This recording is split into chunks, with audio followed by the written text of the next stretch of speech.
Bonsoir, nous nous retrouvons ce soir pour un webinaire qui va porter sur la question de la réforme des lycées, mais plus principalement la question du conseil de classe, son avenir et son évolution.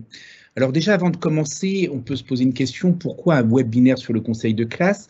Et avant de vous répondre à cette question et même d'ouvrir ce webinaire sur le contenu, il me semble intéressant de vous expliquer dans quoi s'inscrit cette démarche et en tout cas les propos que je vais tenir ce soir, d'où ils viennent. Donc je me présente très rapidement, Benoît Skouratko, je suis chargé de mission au secrétaire général de l'enseignement catholique au département éducation et je coordonne depuis plusieurs années le pôle lycée qui s'intéresse à accompagner l'animation et à chercher des pistes pour accompagner au mieux le pilotage de nos lycées, de nos établissements, en lien avec les chargés de mission sur le terrain, mais aussi les chefs d'établissement, des formateurs, des enseignants et aussi les directeurs diocésains.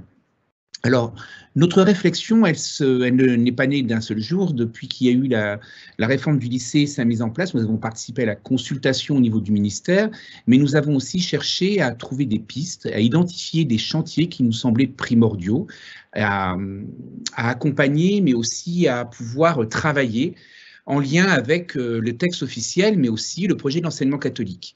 Nous avons commencé il y a 2 ans à mettre en ligne sur le site du secrétaire général de l'enseignement catholique des fiches, des ressources qui accompagnent cette mise en place de la réforme, qui sont le résultat de nos réflexions, de nos recherches, mais aussi d'expérimentation. Et il nous a semblé intéressant de changer de support, puisque dernièrement, nous avons travaillé sur la question du conseil de classe. Nous sommes adjoints le travail de Magali Gros de l'IFOCOM d'Angers, qui est venue nous rendre compte du travail de recherche qu'elle mène depuis plusieurs années sur la question du conseil de classe au sein de différents établissements. Et nous avons croisé avec les problématiques des uns et des autres la question de, effectivement, est-ce que le conseil de classe, dans la forme qu'il a actuellement, a un avenir ou est-ce qu'il doit évoluer? Alors, on est d'accord que cette réflexion, elle s'inscrit dans une évolution qui est indéniable et qui est clairement marquée par les textes officiels. C'est toujours intéressant de revenir au cadre, puisque en octobre 2018 apparaît un nouveau décret qui va quand même être intéressant à lire, puisqu'il ne parle plus forcément de conseil de classe, mais il emploie la terminologie de conseil de cycle. Donc on s'inscrit quand même plus sur la question du cycle, la question du suivi de l'élève, la question de la formation et de l'accompagnement. Et puis il y a une autre donnée très importante dans ce texte, en tout cas une autre entrée qui nous a éclairé, qui nous a semblé importante à prendre en compte, c'est de remettre au cœur de ce conseil de classe, en tout cas de l'accompagnement des élèves, l'évaluation, qui est vraiment une question pédagogique primordiale et qui doit devenir un objet de communication entre les enseignants et les professionnels de l'enseignement, mais aussi avec la vie scolaire. Et puis un accent très important, excusez-moi, sur les compétences et l'acquisition des compétences. On voit bien qu'il y a eu un changement, on n'est plus uniquement sur l'analyse des résultats, mais on est bien sur le travail d'accompagnement, d'analyse d'un parcours, d'accompagnement du parcours de l'élève. L'autre point important dans ce document, c'est de bien revenir sur la question de la réflexion collective des équipes éducatives. On est bien en tout cas le conseil de classe doit être un espace de réflexion et pas uniquement un espace où va se passer des actions ou en tout cas des actes administratifs. On est bien sur une question de pilotage qui doit servir l'accompagnement de l'élève dans toute sa dimension et aussi sur son projet de formation. Dans ce cadre-là, avec ce texte-là d'octobre 2019, il est intéressant de reprendre aussi l'arrêté de juillet 2019 qui revient sur les objets qui sont à travailler au sein du conseil de classe. Il est important effectivement en seconde de prendre en compte la question de l'orientation dans le choix des spécialités, la question des décisions des voies, des propositions, des recommandations, alors pas uniquement pour le lycée général, on peut se poser la question aussi pour le lycée professionnel. Et puis la décision d'orientation va être notifiée et prise par le chef d'établissement. Donc le conseil de classe est vraiment quelque part, alors pas forcément une antichambre, mais un lieu, un espace dans lequel on réfléchit, on pense, et les prises de décision ne sont pas forcément le lieu du conseil de classe. Donc là, c'est aussi à prendre en compte. Donc on voit dans ce contexte-là qu'il y a une évolution, mais il est important de prendre ces textes-là et de les croiser aussi avec le projet d'établissement, puisque quelque part, peut-être que chaque conseil de classe, en tout cas, il n'y a pas une seule solution et une seule vision du conseil de classe. On le voit déjà dans nos réseaux et dans nos établissements, tous les conseils de classe ne se déroulent pas de la même façon, n'ont pas forcément la même histoire. Donc, on a essayé de construire ce webinaire avec le pôle lycée en fonction d'un plan qui nous semblait assez pertinent, assez pertinent pour rendre compte des réflexions qu'on avait envie de vous proposer ce soir. On est bien dans une logique de proposition de réflexion, proposition de pistes et non pas de solutions puisque, comme je vous l'ai dit précédemment, il n'y aura pas une seule modalité pour les conseils de classe, puisqu'il faut prendre en compte la réalité de chacun des établissements, le projet d'établissement, mais aussi la taille de l'établissement. Donc, on va s'intéresser dans un premier temps à voir pourquoi le conseil de classe est en tension aujourd'hui. Voilà. Pourquoi il cristallise autant d'enjeux et pourquoi d'un seul coup, on a l'impression qu'il y a la découverte de se dire aujourd'hui, avec cette rentrée, l'année dernière, la question du conseil de classe n'apparaissait pas, en tout cas comme étant problématique par rapport à la réforme du lycée, et là, d'un seul coup, on se rend compte qu'il y a bien quelque chose. Ce qui est intéressant derrière cette question de tension, on en a vu qu'il y avait certainement des nouveaux enjeux du conseil de classe qui nous invitaient à faire autrement et à travailler autrement avec les communautés éducatives, et peut-être à se poser aussi des questions nouvelles, et, osons-le, à remettre en cause peut-être des fonctionnements qui nous semblaient normaux, évidents, et que peut-être il faut changer. Et ça nous amènera à un troisième temps dans notre temps de réflexion et d'analyse, c'est de voir comment effectivement accompagner ce changement et comment proposer effectivement de nouvelles démarches, peut-être aussi de se rendre compte qu'il y a peut-être d'autres expérimentations qui existent, qu'on peut s'en inspirer, mais aussi des choses à inventer. Alors, le conseil de classe, pourquoi il est en tension ? Alors, c'est tout simple. Déjà, on peut voir que quand on fait un sondage auprès des enseignants, et ça, Magali Gros nous en avait rendu compte dans les sondages qu'elle a pu faire et dans les rencontres qu'elle a eues avec les équipes éducatives, le conseil de classe est souvent vu comme une usine à gaz, et il est vu comme une obligation, et une obligation qui n'est pas vue forcément comme, enfin certes une obligation de service, mais pas vue comme une obligation positive ou constructive, comme contraignante, comme étant une obligation qui fait perdre du temps et une obligation qui semble plutôt ralentir et fatiguer les personnes plutôt que d'être constructive aussi bien pour l'élève que pour les enseignants. On voit aussi que ce conseil de classe souvent suscite de l'ennui pour les professeurs et les membres de la communauté éducative. On voit aussi que les délégués eux-mêmes disent que pourquoi être délégué, puisqu'au conseil de classe, on n'a pas le droit de dire tout ce qu'on veut. Il y a une question aussi de la parole de l'élève qui est portée au sein du conseil de classe, et puis aussi ce rapport entre la parole de l'élève, la parole des parents, la parole des enseignants, la parole de la vie scolaire, du chef d'établissement quand il est présent, ou du responsable de niveau, ou du directeur adjoint qui peut être. Et puis, il y a cette question-là aussi qui vient avec le conseil de classe de la solitude du professeur principal qui est face à une équipe et qui a souvent du mal à travailler en équipe avec l'équipe. On a l'impression que le conseil de classe repose sur la seule responsabilité du professeur principal et n'est pas réellement le résultat d'un travail d'équipe, en tout cas de pilotage commun, comme c'était évoqué par le texte de 2018. Le conseil de classe, on peut se poser cette question, oui, certes c'est nécessaire, mais pourquoi ? Pour qui il est fait, et puis comment on peut le faire, et ça va être une des questions qu'on va essayer d'analyser ensemble et de voir ce soir. Alors assez rapidement, je pense qu'il y a plein de champs d'investigation qui pourraient être intéressantes, mais on a essayé de cibler certaines données, certaines entrées qui nous semblaient, nous, être constructives et nous amener à essayer de trouver des solutions plutôt que d'être en se disant on n'arrive pas à fonctionner, ça ne sert à rien. Donc, le conseil de classe, il est en tension, tout ça, ça s'inscrit dans une histoire. Déjà, au départ, quand il est créé, il apparaît dans les années 50, mais en 85, ce qui est très intéressant, il y a une vraie évolution, c'est qu'on voit que dans le texte officiel de 85, le conseil de classe met tous les acteurs qui sont présents sur un même pied d'égalité. Et ça, c'est vraiment une vraie révolution, une vraie évolution, et c'est quelque chose à laquelle il nous semble important de tenir. C'est-à-dire qu'il n'y a pas la parole du haut et de ceux qui sont en bas, il n'y aurait pas une parole qui serait décalée, une parole qui aurait plus de valeur. On est bien sur une question d'égalité, voire même d'équité dans ces rapports-là. Ce qui est très intéressant, au début, c'est vrai qu'on insiste beaucoup sur le rôle du professeur principal dans le conseil de classe, mais en 93, dans les nouveaux textes, c'est intéressant de voir qu'on est plutôt sur un travail d'équipe et d'insister sur le fait que le professeur principal n'est pas le seul à avoir la responsabilité du suivi des élèves, il y a bien une coordination du professeur principal et on est plutôt sur une animation de l'équipe. Alors, il faut être honnête, on sait très bien que dans certains établissements, ce travail se passe bien parce qu'il y a des temps de coordination, il y a des temps de rencontre, et puis dans d'autres établissements, on a du mal à se rencontrer, on a du mal à dégager du temps, et on a l'impression de déléguer au professeur principal, en tout cas c'est le ressenti de certains des professeurs principaux interrogés par Magali Gros, de se rendre compte que on est plutôt sur un sentiment de se dire c'est le professeur principal qui se retrouve à tout faire au dernier moment.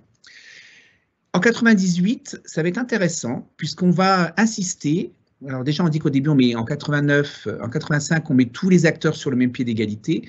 Il faut attendre 98 pour dire que l'élève est acteur de son évaluation et de son évolution et de son parcours de formation. Donc on recentre bien l'enjeu du conseil de classe sur l'élève et sur son parcours. Alors, ça nous semble évident quand on le lit aujourd'hui, mais à l'époque, ce n'est pas si évident que ça. On avait l'impression que le conseil de classe était un lieu de concertation, de méta-discours construits sur l'élève et pas forcément construits avec l'élève. Et puis en 2014, on réinsiste sur quelque chose de nouveau qui va apparaître pour la première fois, qui sera repris en 2018. C'est le fait qu'on parle de conseil de classe qui devient un conseil de cycle qui est ouvert à toute personne intervenant auprès des élèves. Et là, c'est intéressant, on ouvre une porte du conseil de classe, si le conseil de classe est un lieu en soi, en tout cas dans cette instance, on ouvre la porte, ça peut être aux partenaires, ça peut être à la vie scolaire, c'est à différents acteurs et pas uniquement aux enseignants et aux élèves. Et là, on voit bien que le conseil de classe peut se paramétrer totalement différemment, et on sait que dans certains de nos établissements, participent au conseil de classe des intervenants, participent aussi des gens de la vie scolaire, mais aussi des éducateurs qui interviennent dans le cadre d'un internat, par exemple. En première et terminale, on parle de conseil de cycle et non plus de classe, alors qu'on reste très maintenant ancré encore aujourd'hui dans le fait que les conseils de classe sont centrés effectivement sur la classe elle-même et sur un niveau. Et on a du mal à évaluer l'élève ou accompagner l'élève dans la notion de cycle.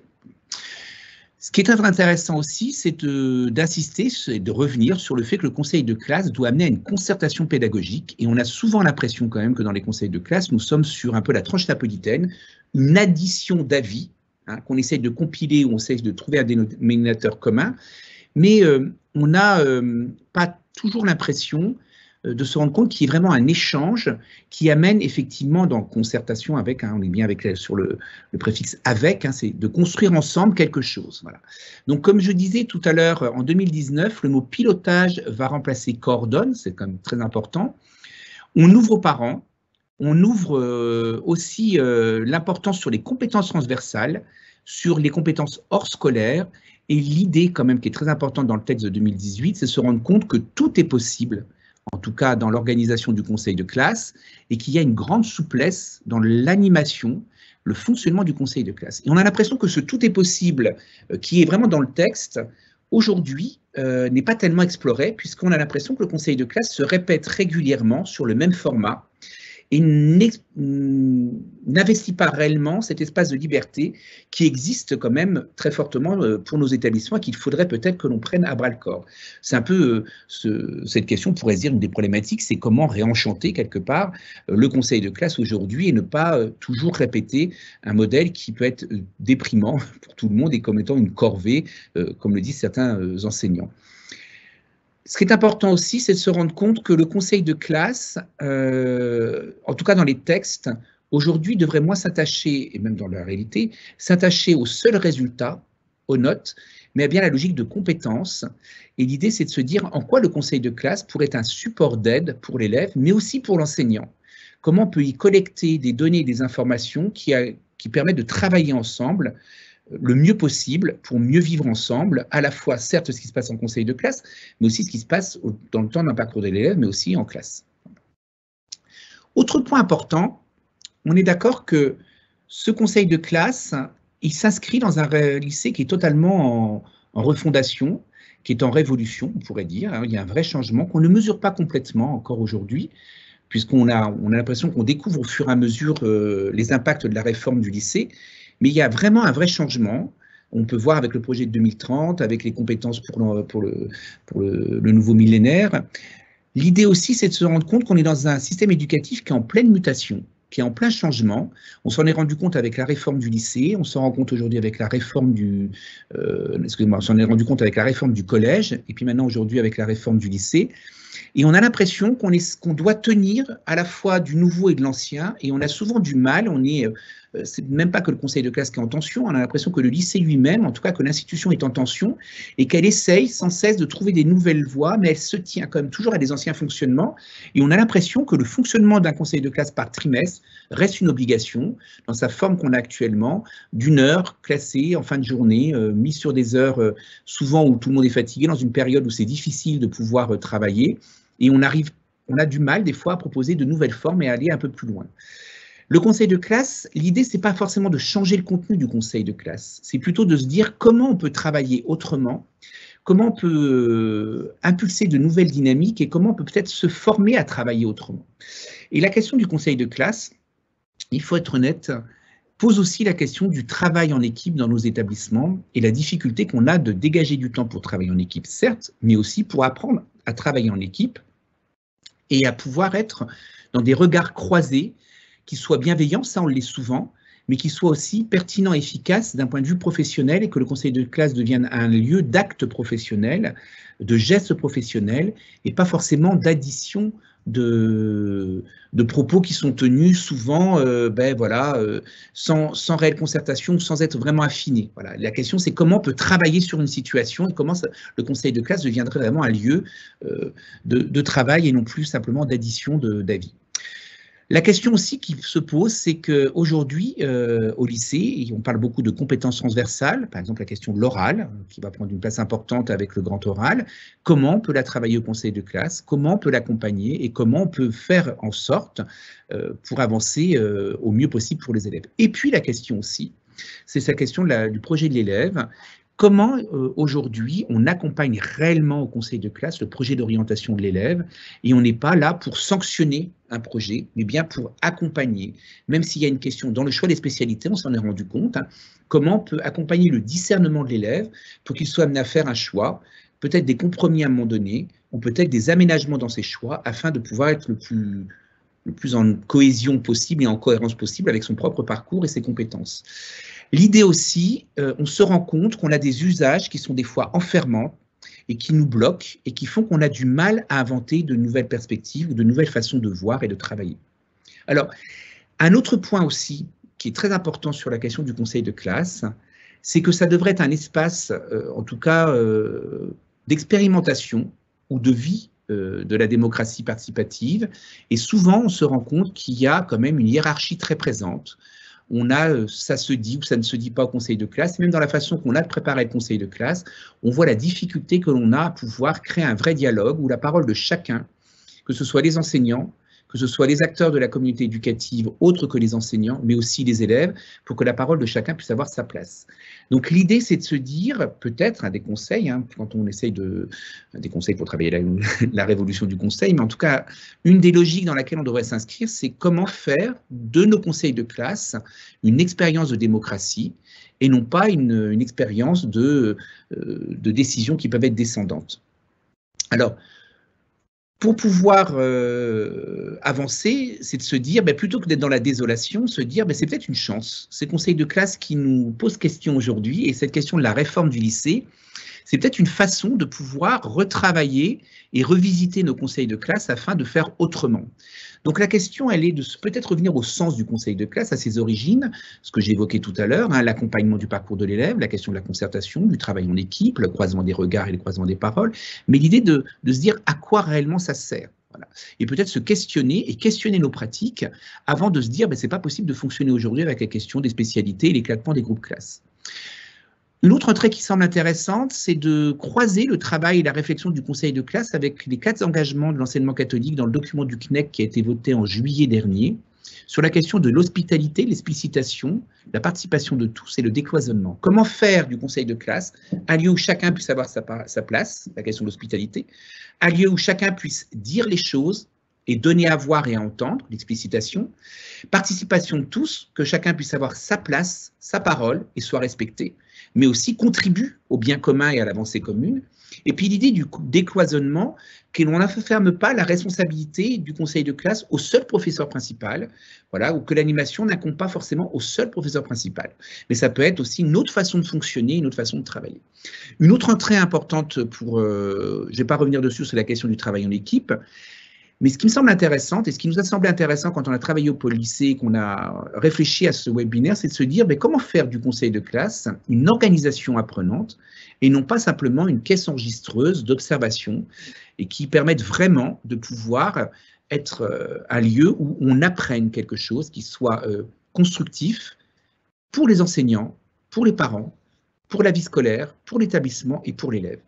Et puis l'idée aussi, qui nous semble essentiel, c'est de se dire, on n'arrête pas de revendiquer notre liberté dans l'enseignement catholique, mais là, justement, on a l'espace pour pouvoir le faire, et peut-être qu'on peut travailler autrement, et peut-être qu'on peut, en respectant les concepts essentiels des textes, ne pas nous enfermer dans les textes en nous disant c'est l'obligation, il faut continuer et fonctionner de la même façon. Donc aujourd'hui, on se dit que dans le conseil de classe, il y a des enjeux nouveaux. Et quand on a réfléchi, on s'est dit, mais, tiens, dans ces enjeux, on va essayer de se dire, mais quelle idée on pourrait avoir? Et on se pose des questions et on se dit, ben voilà, ce seraient des entrées qui nous aideraient, des idées, des concepts qui nous aideraient à travailler autrement et à vivre autrement ces conseils de classe. La première chose qui nous est venue à l'esprit, c'est de nous dire que la question aujourd'hui du nouveau bac, du contrôle continu, même si ça existait déjà dans certaines disciplines, va nous amener à travailler différemment le suivi des élèves et nous rendre compte aujourd'hui qu'on ne peut plus travailler dans les conseils de classe de la même façon et de l'unique façon. Donc l'idée, c'est peut-être d'arrêter d'être dans la course à l'évaluation et aux notes. On a l'impression que des fois, on va, quand le conseil de classe arrive, on se dit il faut absolument qu'on ait des évaluations, qu'on ait des notes, et de se dire, ben voilà, c'est les notes ou c'est la moyenne qui va contribuer, alors que l'idée, c'est de se dire plutôt, effectivement, une évaluation progressive qui donne du sens et qui a du sens. Donc, ça veut dire que certainement, une des entrées possibles, c'est qu'en équipe, c'est retravailler sur la question de l'évaluation par compétences et les pratiques d'évaluation, les questionner. Ce qui peut être intéressant aussi sur cette question de l'évolution de l'accompagnement de l'élève et du suivi de l'élève, c'est de penser à la présence des cadres éducatifs au sein de nos conseils de classe. Alors, vous allez me dire peut-être que dans vos établissements ou dans les lieux dans lesquels vous travaillez, ça se pratique, mais pas partout.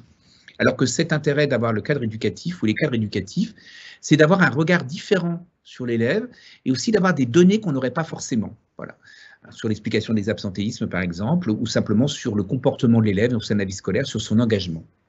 L'idée aussi, c'est de se dire, ben voilà, le conseil de classe doit s'articuler aussi peut-être avec d'autres instances dans la maison, le conseil d'élèves, par exemple, le conseil pédagogique, et se dire qu'il n'y a pas un seul lieu de démocratie participative qui serait le conseil de classe, mais peut-être qu'il y ait d'autres lieux dans l'établissement où on échange et on ait l'habitude de travailler ensemble.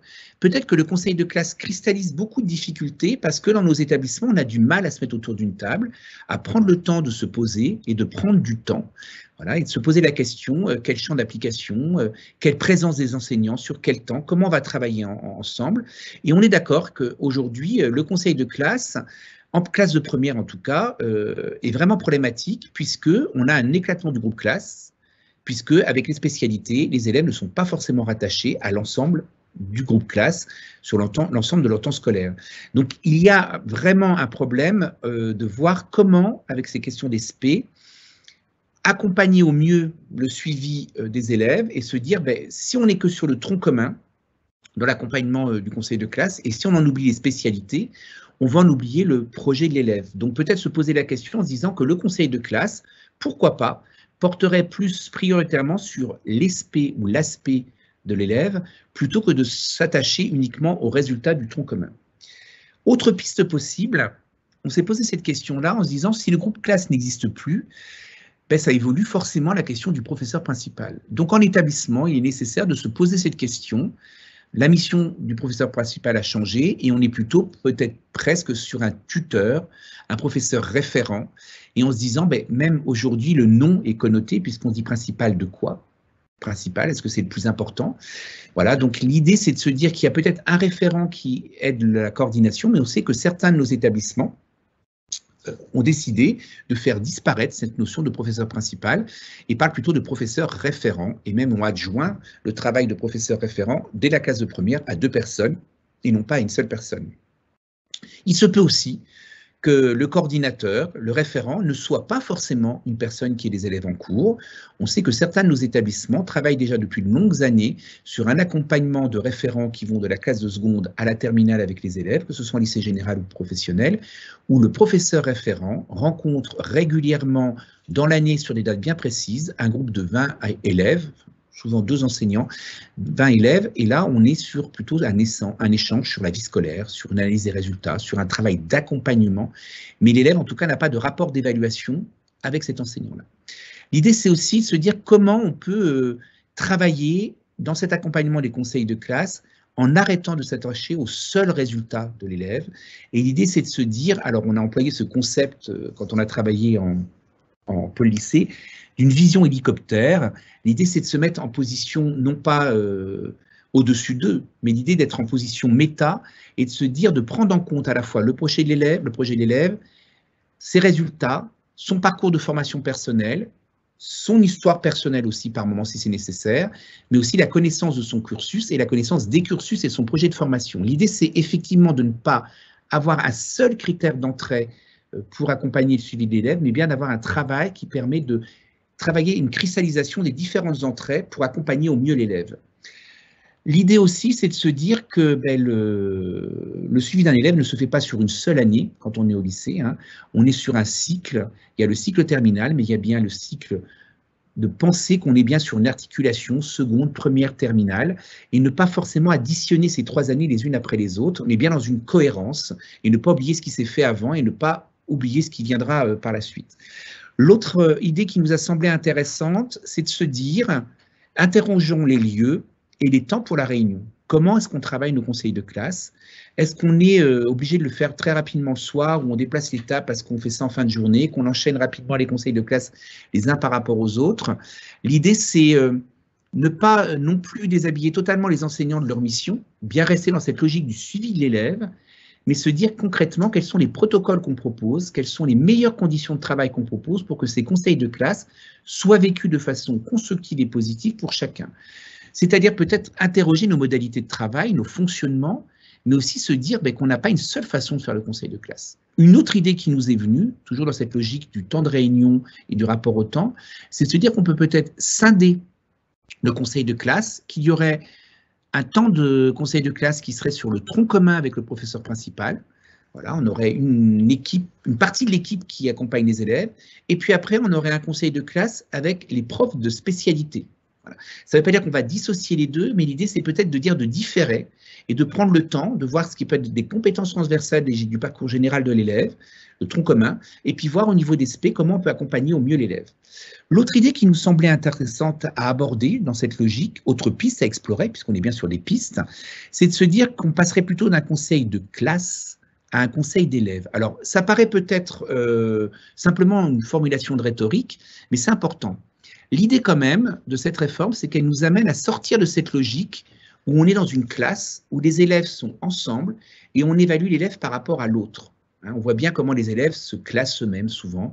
Le rapport, quand ils vous demandent la moyenne de la classe sur un résultat, ils ont du mal à se décocher du groupe pour pouvoir être capables d'être dans une forme d'auto-évaluation de leur propre parcours, même de compréhension de leurs compétences. Il n'est pas rare de voir des élèves nous dire « je ne sais pas quelles sont les disciplines dans lesquelles je suis bon, je ne sais pas quelles sont mes compétences, j'ai du mal à les identifier ». L'idée, c'est vraiment de se dire comment on peut travailler entre professionnels pour accompagner au mieux l'élève et non pas le seul groupe classe. L'autre idée, c'est de se dire qu'on a peut-être à réinventer la périodicité des conseils de classe. Est-ce qu'on est obligé, comme on le fait dans certains établissements, de faire un conseil de classe de demi-trimestre, de recommencer 1 mois et demi après avec un conseil de classe de trimestre? Est-ce que ce n'est pas plus intéressant d'avoir au début de l'année un conseil de classe justement sur le tronc commun ou sur la vie scolaire et en deuxième temps un conseil de classe qui va s'intéresser plutôt à la formation des élèves? Donc peut-être à un moment donné parler plutôt d'un conseil de classe et un conseil des élèves en deuxième temps. L'autre point qui nous semble important, c'est de se dire aussi, si on reprend tout ce qu'on a dit avant, un conseil de classe, ça permettrait de faire quoi? Ça devrait servir à quoi? Et là, on se dit qu'avant de faire ça, il est peut-être nécessaire de faire en équipe, au préalable, un diagnostic de ce qui ne marche pas dans les conseils de classe tels qu'ils existaient jusqu'à maintenant. Et se demander en équipe, et de revenir en équipe, quel est l'objectif d'un conseil de classe? Quelles sont les priorités, les incontournables, et qu'on se mette d'accord ensemble sur ces incontournables. Et d'un établissement à l'autre, ce ne seront pas les mêmes, et ce n'est pas forcément gênant.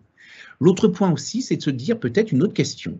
Là, c'est Magali Gros qui nous disait ça, c'est de se dire un peu de façon provocatrice, voire iconoclaste, de se dire, et si on supprimait les conseils de classe, qu'est-ce qui se passerait? Voilà. Pour se rendre compte si c'est vraiment cette modalité-là dont on aurait besoin, ou si ce n'est pas nécessaire d'inventer une autre modalité. L'autre question, en tout cas l'autre champ qui nous semble important dans ce nouveau enjeu du conseil de classe, c'est capital, c'est le besoin d'accompagnement des élèves. On se rend compte qu'actuellement, la façon qu'on a de fonctionner, le conseil de classe est souvent plus subi, et je dis bien subi, c'est là le plus révélateur, il est subi comme une sanction par les élèves et non pas comme un levier ou comme un moyen de progresser. Donc il serait intéressant de se dire que dans le parcours d'un élève sur 3 ans, il faudrait peut-être penser les conseils de classe différemment, en tout cas avoir des finalités différentes. En seconde, on pourrait travailler sur le groupe classe, et avec des groupes d'options, s'il y a des options qui sont importantes en classe de seconde. Et l'idée, c'est qu'il y ait un professeur principal qui soit un de ces enseignants, voilà, des options. Voilà. En première, on serait plutôt, il y a la question du tronc commun, excusez-moi, je reprends. En première, il y a la question du tronc commun et des 3 spécialités. Et l'idée de se dire, c'est que peut-être que en première, il serait intéressant que le professeur principal, en tout cas les professeurs référents, soient des personnes qui appartiennent aux enseignements qui sont dispensés dans le tronc commun, pour insister sur cette cohésion du tronc commun et sur les compétences transversales.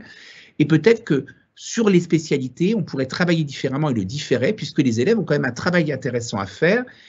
C'est intéressant de se dire que, logiquement, on entend souvent dire les gens, en fin de première, ils devront abandonner une de leurs spécialités. On s'est posé la question différemment en pôle lycée en disant, mais si on réfléchissait plutôt que les élèves devront en fin de première choisir 2 spécialités parmi les 3. C'est pareil, ce n'est pas que de la rhétorique, c'est aussi, ils vont les choisir par rapport à leur projet, par rapport à leur parcours, par rapport à leur profil et par rapport aux conseils qui seront donnés.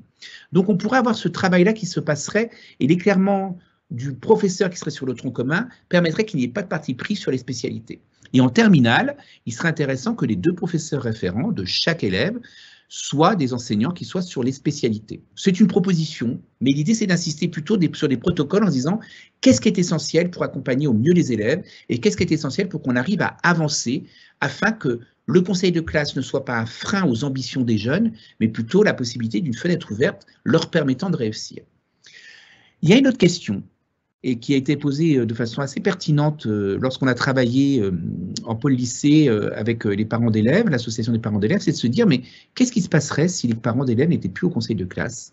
Qu'est-ce qu'il y aurait? Donc, se poser la question de la place des parents et des élèves, à quel moment et à quel lieu leurs regards sont importants, et à quel moment il est important de croiser les regards entre les professionnels d'éducation, les parents, les partenaires et les élèves, pour accompagner au mieux les élèves et l'élève. Donc là, se poser cette question-là et ne pas dire à un moment donné, penser, ou en tout cas réduire la parole de chacun des acteurs, simplement par un tour de table au début du conseil de classe. Alors, je sais qu'il y a d'autres modalités qui existent, mais on sait aussi que c'est souvent ce qui se passe. Conseil de classe, on commence tour de table et après on rentre au cas par cas. Peut-être qu'on peut travailler différemment.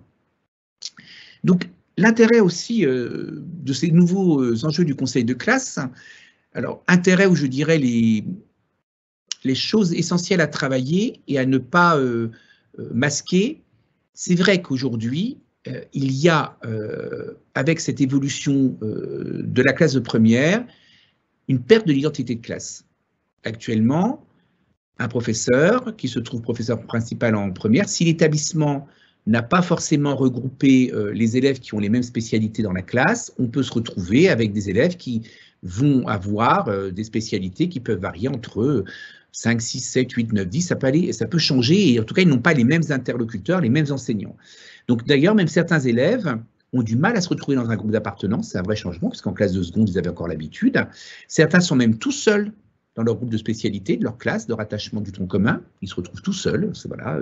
Moi, j'ai le cas actuellement d'une élève qui est en humanité, qui se retrouve seule d'une classe de première dans un groupe constitué de 18 élèves, alors que d'autres viennent, ils sont 7, 5, 4.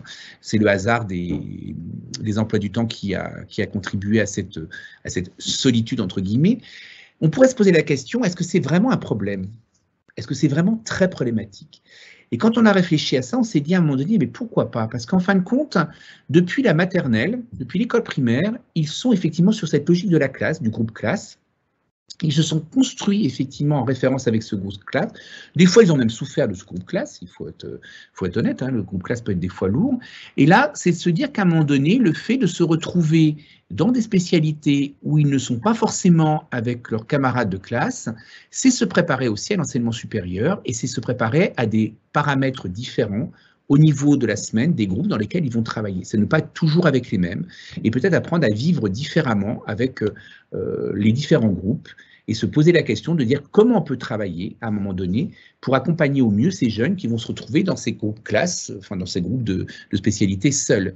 Donc l'idée, c'est de se dire comment, la problématique qui est réelle, comment on peut constituer une dynamique de groupe, non plus dans un groupe classe, mais dans un groupe de référence de spécialité. On voit bien ici que la question du conseil de classe, elle n'est pas réduite sur le seul fonctionnement du conseil de classe, mais elle va aussi poser des questions d'organisation et de gestion de la vie en établissement, bien plus largement que le conseil de classe. Donc si on ne réagit pas, et si on ne réagit pas en faisant des propositions qui fassent qu'on aille vers quelque chose de nouveau, on fera du vieux, on fera du neuf avec du vieux, et on va créer quand même un malaise. On ne va pas accompagner les élèves, effectivement, dans cette construction d'identité, du choix qu'ils ont pu faire, et peut-être on risquera que certains élèves abandonnent une spé, non pas parce qu'elle ne leur convient pas, mais parce qu'ils se sont retrouvés tout seuls, ils ont un sentiment de solitude, ils n'ont pas réussi à rentrer dans une logique de groupe de spé. Voilà. Donc l'idée, par exemple, une autre idée qui est venue, on sait qu'il s'expérimente à un moment donné en Vendée, sur la direction de CESEN de Vendée, c'est d'être plutôt dans la notion de promotion et non plus de classe. Et ça peut être à un moment donné, on peut choisir une promotion dès la classe de seconde qui continuerait dans son parcours de première et de terminale et qui pourrait évoluer. Et on pourrait travailler sur des thématiques, les peintres romantiques, mais ça peut être aussi les noms des classes, ça peut être aussi en référence à l'histoire de l'établissement, ça peut être en référence aussi à l'histoire locale ou à l'histoire de l'enseignement catholique sur le lieu. Mais l'idée ne peut être dans le seul enfermement de la notion de la classe. Et c'est vrai que même quand on parle, la terminologie même de conseil de classe, aujourd'hui, en classe de première, elle n'est plus opérante. On voit bien ici qu'on a fait évoluer beaucoup de choses, mais on n'a pas changé les noms. Et le problème qu'on a, c'est qu'on a du mal à faire rentrer dans ces concepts qui ont comme des représentations d'actes professionnels et de gestes professionnels précis, des notions, en tout cas des nouveautés qu'on a du mal à faire coïncider. Alors, est-ce que c'est vraiment problématique ou est-ce que ce n'est pas la chance, à un moment donné, d'inventer de nouveaux fonctionnements et de nouvelles démarches ? Ça se dit effectivement si on accompagne ce changement.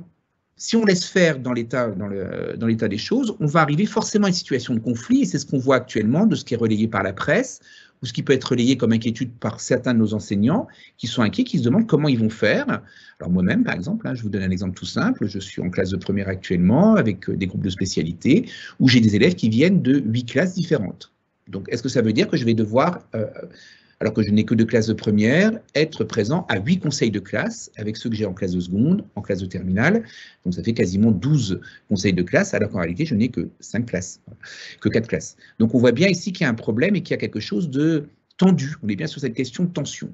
Donc il est nécessaire qu'en équipe, en tout cas, il y a un objet de travail à avoir évident, sur cette question du conseil de classe, et de se dire que la réforme du lycée nous amène à travailler sur des objets. C'est évident qu'il y aura aussi à travailler forcément à un moment donné sur l'évaluation par compétences au lycée, afin qu'on puisse parler la même langue en conseil de classe. Mais la question, question pédagogique, comment fonctionnons-nous? Comment peut-elle fonctionner?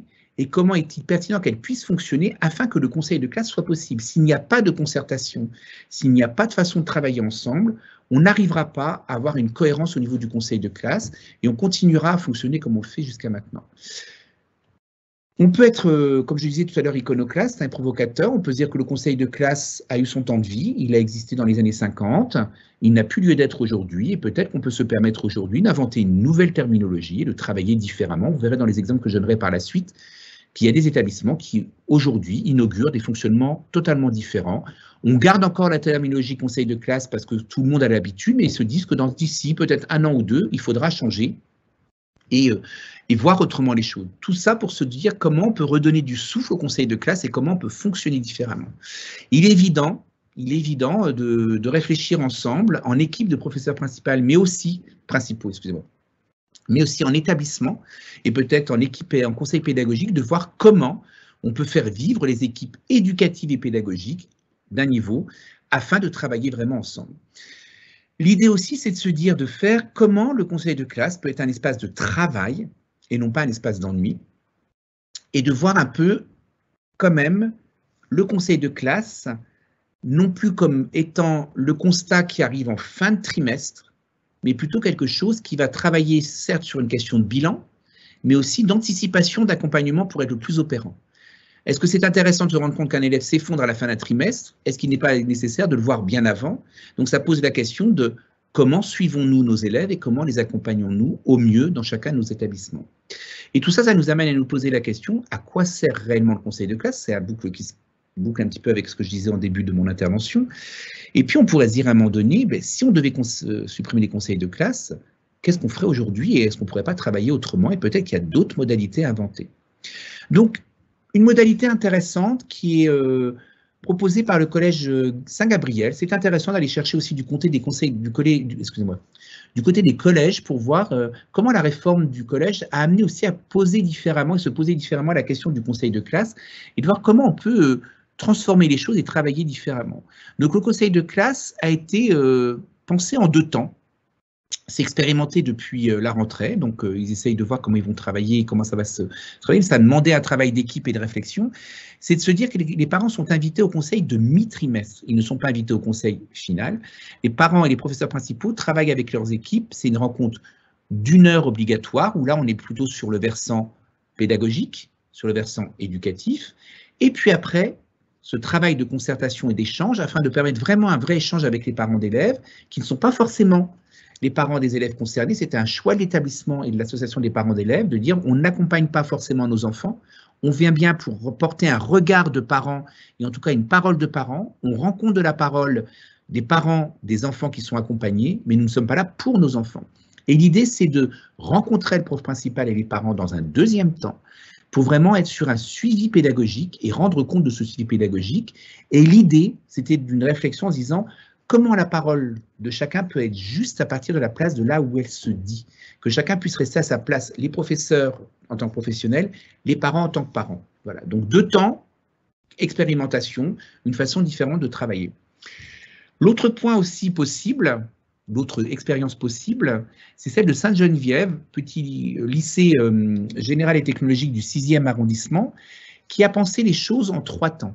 En tout cas, en se disant, on va essayer de fonctionner différemment, en sachant que le travail préalable, c'est d'avoir un vrai travail avec l'équipe pédagogique de la concertation, d'un calendrier qui propose des dates butoirs très claires et très nettes pour que chacun puisse renseigner les documents et les bulletins, par exemple, dans des temps limités bien précis afin de permettre un travail collaboratif. L'idée, c'est de se dire, cet établissement s'est dit à un moment donné, il existe des outils de travail à distance, on peut différer à un moment donné certaines choses, certains éléments d'analyse peuvent se faire avant et ils ne nécessitent pas forcément la présence de tout le monde. Donc l'idée, c'est que dans un premier temps, les délégués, les parents, le prof principal se rencontrent et travaillent ensemble, non pas sur les résultats, mais sur la question de la vie de classe et des remarques si nécessaire et l'accompagnement pédagogique à avoir, voire éducatif, mais on ne rentre pas sur le champ du disciplinaire et sur le champ des compétences acquises, ni de la formation des élèves. L'idée, c'est d'être plutôt au plus près de la vie scolaire, les élèves et le vivre ensemble. Et ce temps-là, c'est un temps qui est bien travaillé.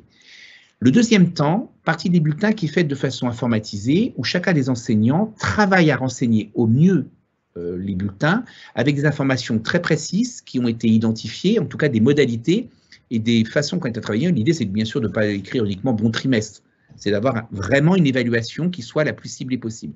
Et ensuite, dans un 3e temps, le professeur principal, l'équipe et le directeur se retrouvent dans une réunion professionnelle qui cherche des solutions pédagogiques et éducatives en concertation avec les bulletins et effectivement avant, avec le travail qui s'est passé au niveau de la vie scolaire. L'idée, c'est de ne pas mettre à côté certains des acteurs, mais l'idée, c'est de se donner différents temps pour que la parole de chacun puisse être entendue. Donc l'idée, c'est de se dire que l'accompagnement du changement, c'est possible. Il y a plusieurs pistes. Si on doit synthétiser, c'est bien de réfléchir en équipe sur les effets ou non du conseil de classe à l'issue du trimestre. Est-ce que la façon qu'on a de fonctionner est pertinente? Si elle l'est, continuons. Si elle ne l'est pas, qu'est-ce qu'on peut faire? Le fait de se dire aussi que le conseil de classe, qui est souvent le seul lieu d'échange, le seul lieu de prise de parole et le seul lieu de concertation doit être conservé et doit exister, et peut-être qu'il faut différer ces temps, non pas les multiplier, mais en tout cas les scinder pour qu'il y ait vraiment une vraie concertation. L'idée de donner un temps pour qu'il y ait un travail entre l'équipe éducative et les parents d'élèves. Mais ce qui est important, c'est un des constats, c'est bien de se former à l'écoute, à la technique des entretiens et aussi à la question d'une périodicité inventée et d'essayer de chercher ensemble de nouvelles façons de fonctionner. Tout ça afin de travailler ensemble au mieux pour l'épanouissement de chacun, l'épanouissement de l'élève. Alors j'ai choisi cette image de Matisse que j'aime beaucoup, non pas uniquement comme l'élève performant qui va pouvoir réussir, mais comme l'élève qui va peut-être à un moment donné se poser des questions et essayer de pouvoir advenir au mieux, à la fois en tant que personne, en tant qu'élève et en tant qu'individu, et essayer d'habiter le monde de la façon la plus juste pour lui.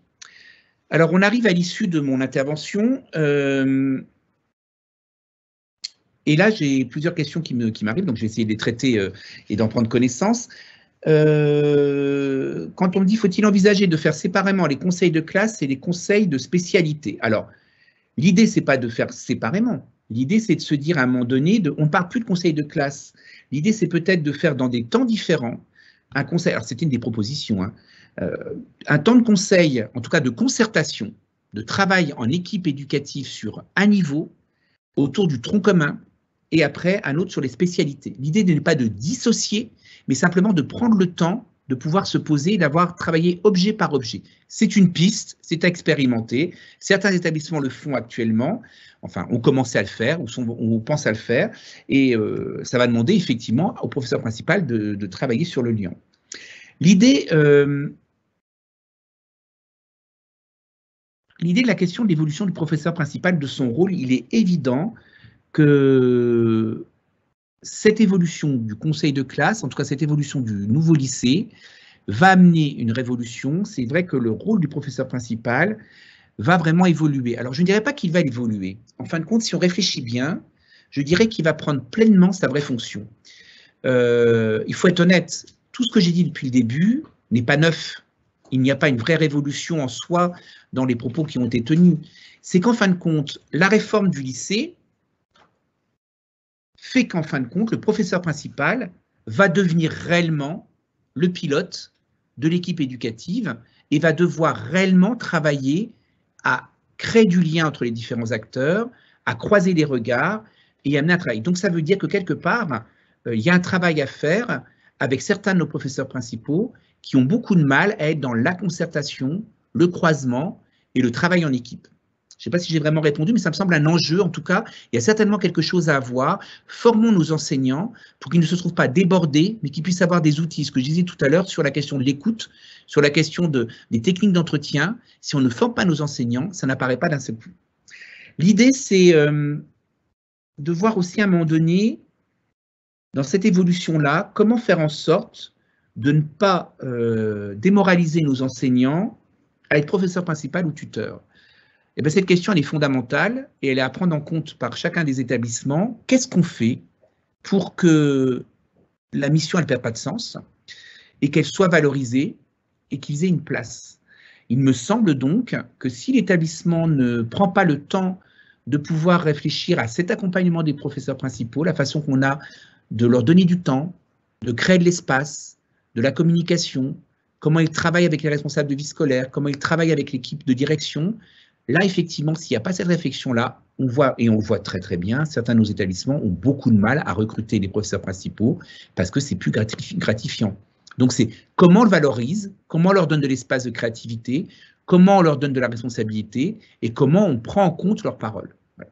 Donc il me semble que là, il y a un enjeu à travailler et effectivement en équipe, on n'a pas de réponse évidemment, mais si on ne se pose pas les questions que j'ai évoquées tout au long de mon intervention, il est évident que là, on risque de louper quelque chose et là, on risque de perdre certains de nos acteurs, en tout cas certaines des personnes qui travaillent et qui le font plutôt bien. L'idée aussi, c'est de se dire à un moment donné qu'on ne peut pas tout faire et que si on essaye d'être dans l'excellence et la perfection telle que les textes officiels nous le donnent, c'est hyper chronophage et c'est très démoralisateur. C'est l'idée comment on peut se cibler des objectifs très précis et comment on peut accompagner au mieux chacun des enseignants qui sont dans le rôle de professeur principal afin de pouvoir tenir leur rôle. Ne pas tout demander, qu'il y ait une répartition du travail, le fait que le conseil de classe... Alors, je pense à quelque chose sur le côté chronophage. Le fait que chacun des enseignants renseigne avec le plus de clarté possible les bulletins de façon numérique, que ça soit fait dans un temps assez long avant le temps de concertation et d'équipe, que l'enseignant ou le professeur principal ait eu le temps de pouvoir travailler ou peut-être même de demander de l'aide à certains de ses collègues en disant voilà, est-ce que certains accepteraient de travailler avec moi pour pouvoir prendre 4-5 élèves et analyser leurs résultats et les lire ensemble, alors pas les résultats numériques seulement, mais ce qui est marqué sur les évaluations des compétences. Comment on peut proposer à un moment donné un accompagnement qui soit le plus ciblé, comment on peut non pas décharger le professeur principal, mais travailler réellement en équipe. Actuellement, le rôle du professeur principal, il est chronophage et démobilisant parce qu'il n'y a pas une réelle concertation. Quand on travaille et qu'on part en voyage scolaire, si on part avec le professeur principal de la classe, on ne va pas se dire à un moment donné, quand on est avec les 35 élèves, en plein milieu d'une randonnée par exemple, ou d'une exposition, il n'y a que le professeur principal qui est le capitaine à bord. Moi, je suis là simplement en accompagnateur, en accompagnant, je ferme la marche. On est d'accord que les 3 enseignants qui sont là, voire les 2-3 enseignants qui sont présents, sont tous les 3 responsables du groupe, responsables de l'action pédagogique en train de se passer, et tout le monde est acteur. Et il me semble que ça, il faut qu'on le fasse, en tout cas le faire comprendre à nos équipes, que le rôle de l'accompagnement, enfin, ce qui incombe d'accompagner l'élève n'incombe pas uniquement au seul enseignant, mais au seul professeur principal, mais bien à une équipe. Et ça, si on ne le travaille pas en équipe, si on ne le redit pas clairement, nos enseignants ont du mal à en avoir conscience. Alors, j'ai beaucoup de questions, donc je ne sais pas si j'aurai le temps de tout traiter. Le ministère envisage-t-il de modifier les textes réglementaires? Alors, le ministère envisage-t-il de modifier les textes réglementaires? Si j'étais en conscience et en règlement avec le ministère, je pourrais vous le dire, mais ce qui n'est pas le cas. Donc, on voit bien qu'actuellement, beaucoup de brèves de l'EAF, en tout cas de certaines de nos sources, nous montrent bien, enfin, en tout cas d'analyse ou de journalistes nous montrent bien que le conseil de classe pose problème, qu'il y a une vraie problématique qui se pose, et c'est ça qui nous a amené à réfléchir et à faire ce webinaire ce soir. Actuellement, on n'annonce pas de réforme, en tout cas de texte officiel, réglementaire qui amènerait à changer les choses, puisqu'il y a bien le texte de 2019 qui est sorti, qui nous recadre bien les choses, donc a priori, il n'y aurait pas de changement. La question est plutôt de se dire, c'est à nous d'inventer des nouvelles modalités. Ça ne descendra pas, nous ne serons pas dans une situation verticale, on est plutôt dans une situation horizontale. Comment faire de nos conseils de classe quelque chose qui soit nouveau, je dirais presque plus de façon oblique, comment on peut inventer dans cette verticalité et horizontalité quelque chose qui soit le mieux pour nos élèves. Et peut-être qu'il faut qu'on laisse tomber certains aspects du conseil de classe qui sont trop chronophages pour rentrer vraiment dans un vrai suivi. Certains de nos établissements, par exemple, invitent au conseil de classe la totalité des élèves, avec dans l'année, avec une rencontre au cas par cas, avec alors, soit toute l'équipe éducative ou avec un petit groupe d'enseignants. Est-ce qu'il faut que tous les enseignants soient présents au conseil de classe ou à tous les conseils de classe pour que le conseil de classe soit pertinent? Ça, c'est aussi une question à se poser. L'idée, une autre question, alors ce n'est pas tout à fait l'objet du webinaire ce soir, hein. Qu'en est-il de l'évaluation par compétences au lycée? Un livret de compétences est-il envisagé pour favoriser ce suivi?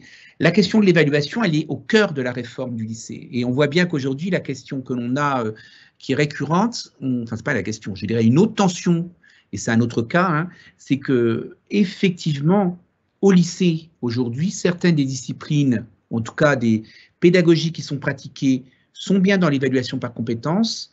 Beaucoup sont encore dans la notion de contrôle, hein, et on a beaucoup de mal à être dans une harmonie, effectivement, et on n'est pas dans une logique actuellement d'un livret de compétences qui serait envisagé. Il y a eu des tentatives, on sait qu'il y a eu le livret qui avait été expérimenté, il n'est pas question de le reconduire pour l'instant, c'est un peu dommage, puisque ça nous aiderait à travailler différemment, certes, mais là on est plutôt sur comment effectivement modifier nos pratiques d'évaluation, mais pas que les pratiques d'évaluation, mais aussi les pratiques d'accompagnement et d'animation dans une classe afin d'accompagner au mieux nos élèves et effectivement de travailler par compétences, puisqu'on sait que dans certaines disciplines et certains de nos collègues ne travaillent pas par compétences. Autre point important, l'idée quand même, c'est que si on change quelque chose au niveau de l'accompagnement des parents d'élèves, en tout cas de la place des parents d'élèves dans un conseil de classe, comme je vous donnais l'exemple des 2 Saint-Gabriel ou Sainte-Geneviève, ça doit se faire en concertation. On ne peut pas travailler, ce n'est pas une prise de décision, comme je disais, verticale, hein, ce n'est pas l'établissement qui va décider à un moment donné, on va fonctionner différemment, les parents seront invités à tel temps et pas à tel autre temps. Voilà. Ça se décide ensemble. À chaque fois, les établissements qui ont initié ces démarches-là ont rencontré l'association des parents d'élèves, ont pris le temps de travailler avec chacun des acteurs. Alors, c'est chronophage, certes, mais c'est aussi la garantie d'un fonctionnement et d'expérimentation qui amène à faire bouger les lignes. Donc, effectivement, ça se fait en concertation. Ça ne peut pas se passer dans tous les établissements. C'est clair et net. C'est en fonction de l'histoire d'établissement et du rapport qu'on peut avoir avec l'association des parents d'élèves. La notion de référent, elle est effectivement de passer du professeur principal à la notion de référent. Ça, c'est bien quelque chose qui est choisi par certains de nos établissements. Ce n'est pas dans les textes officiels. Le fait de faire disparaître la notion de professeur principal, mais de faire apparaître plutôt la notion de référent, comme une des questions qui parle de Pascal Charvet, qui dit qu'à un moment donné, le référent d'orientation doit répondre à ces problématiques. Comment valoriser cette mission? Comment former la certification du référent orientation? Ça, là, quelque part, la réponse, elle n'est pas donnée ici. C'est de se dire à un moment donné, on ne peut pas dire à un moment donné, on va faire une formation des référents et on va faire disparaître la notion de professeur principal. C'est de se dire à un moment donné, on est dans un entre-deux là actuellement. On est effectivement à faire évoluer ce rôle du professeur principal et demander peut-être effectivement à travailler différemment et à voir comment on peut faire évoluer les choses. Je ne sais pas si je réponds vraiment aux questions, mais c'est vrai que les questions sont très pertinentes et intéressantes, mais elles mériteraient beaucoup de temps pour pouvoir prendre le temps et travailler. Voilà. L'idée, c'est de se dire, alors là, il y a une question qui est intéressante, pourquoi ne pas imaginer un conseil de classe trimestriel portant sur les enseignements communs et un conseil semestriel portant sur les enseignements de spé? Mais dans cette question-là, je vous dis, vous avez les réponses. Pourquoi pas? Expérimentons-le. La question, c'est pourquoi effectivement s'empêcher de faire différemment? Là, elle est géniale, l'idée, c'est effectivement de se dire, comme les élèves en classe de première commencent la spécialité, est-ce qu'à la fin d'un trimestre, on peut évaluer de la même façon que sur le tronc commun? En français, en première, en histoire-géographie, ils travaillent depuis la seconde, voire avant. Là, ils découvrent des nouveaux enseignements qui peuvent changer, qui n'existaient pas avant. Ceux qui ont pris maths, physique, chimie sont familiarisés avec ces disciplines-là. Mais ceux qui ont pris, ou SVT, mais ceux qui ont pris sciences de l'ingénieur, c'est pas tout à fait ça la terminologie, je ne me rappelle plus à l'instant, mais ceux qui ont pris humanité ou qui ont pris quelque chose avec une coloration, sciences politiques, par exemple, et histoire, on voit bien qu'on est sur des objets différents d'enseignement. Et peut-être que se donner la logique d'un semestre, c'est effectivement fort intéressant et pertinent. Merci pour la personne qui a posé cette question. C'est une piste, effectivement. On peut voir qu'on peut fonctionner différemment. On est trop cristallisé sur des fonctionnements que je dirais presque archaïques, entre guillemets, qui nous bloquent et qui nous évitent de voir des choses nouvelles. L'idée aussi de l'évolution du groupe classe revient dans plusieurs questions. Je ne vais pas pouvoir les aborder puisque nous arrivons bientôt à l'issue de notre webinaire. C'est effectivement ne pas se rendre compte que l'explosion du groupe classe, et le mot explosion est quand même assez fort, alors pour pas qu'elle soit traumatisante, voilà, mais qu'elle soit formative et qu'elle soit formatrice, c'est effectivement l'appréhender. En tout cas, si je vais résumer cette question du webinaire ou le webinaire de ce soir, c'est pas de se dire il y aurait une seule solution, c'est oser de se poser des questions de ce qui ne fonctionne pas, pourquoi ça ne fonctionne pas, et comment on pourrait fonctionner différemment. C'est ça la question. Et comment effectivement le conseil de classe, même si on continue à parler de conseil de classe, alors peut-être que la terminologie n'est plus assez en adéquation avec les besoins et la réalité de l'évolution, pourquoi on continuerait à fonctionner sur quelque chose qui n'est pas satisfaisant et pourquoi on ne pourrait pas faire autrement? Si on fait autrement, il est évident qu'il faut accompagner cet autrement par une présence, par de la formation, par de la concertation et par un travail en équipe. Sans ça, vous allez arriver forcément au découragement et sans ça, on va arriver à une démobilisation. Donc l'idée, c'est de se dire la priorité. Beaucoup des enseignants ont vu la réforme du lycée, la problématique de réforme du lycée avec les nouveaux programmes, les spécialités qui apparaissaient, c'était l'arbre qui cachait la forêt. Derrière, il y a quand même des choses qui évoluent et des fonctionnements qui évoluent. Alors, on sait qu'en Europe, ailleurs, cette transition, elle s'est passée. Il y a des solutions qui existent. Et alors, est-ce qu'il y a une seule solution? Non. Puisque, en fin de compte, en fonction de la taille de l'établissement, de l'histoire de l'établissement, c'est presque c'est pas du prêt-à-porter qu'on peut faire, c'est de la haute couture du conseil de classe. Il faut ajuster au plus près possible des réalités de l'établissement, mais des réalités qui peuvent être à un moment donné la démotivation des enseignants. Quand on a des enseignants qui rechignent à être professeur principal et que l'établissement n'arrive pas à pourvoir tous les postes, ben effectivement, comment on peut accompagner ça? Plutôt que de faire le constat en disant personne ne l'est aujourd'hui. Qu'est-ce qu'on propose aux enseignants? Quelle valorisation, pas que salariale, mais aussi humaine et reconnaissance des compétences qu'on peut donner? On est d'accord aussi qu'il est possible à un moment donné de mutualiser, répartir différemment le nombre d'heures qui sont imparties pour les professeurs principaux, qu'il n'y a pas une seule équation possible et qu'on peut travailler différemment.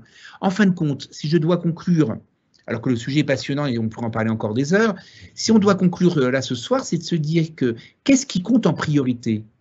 Effectivement, accompagner au mieux nos jeunes, travailler au mieux en équipe pour ne pas être découragé, mais être encourageant.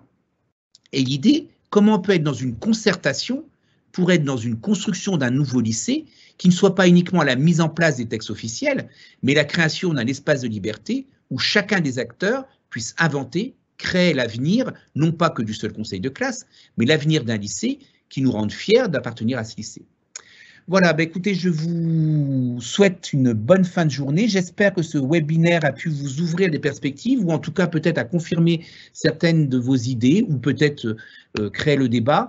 N'hésitez pas à pouvoir diffuser, dire ce qui est ce webinaire et travailler, peut-être aussi nous contacter pour nous remettre des expériences ou des expérimentations que vous pouvez voir autour de vous et qui pourraient être pertinentes à partager.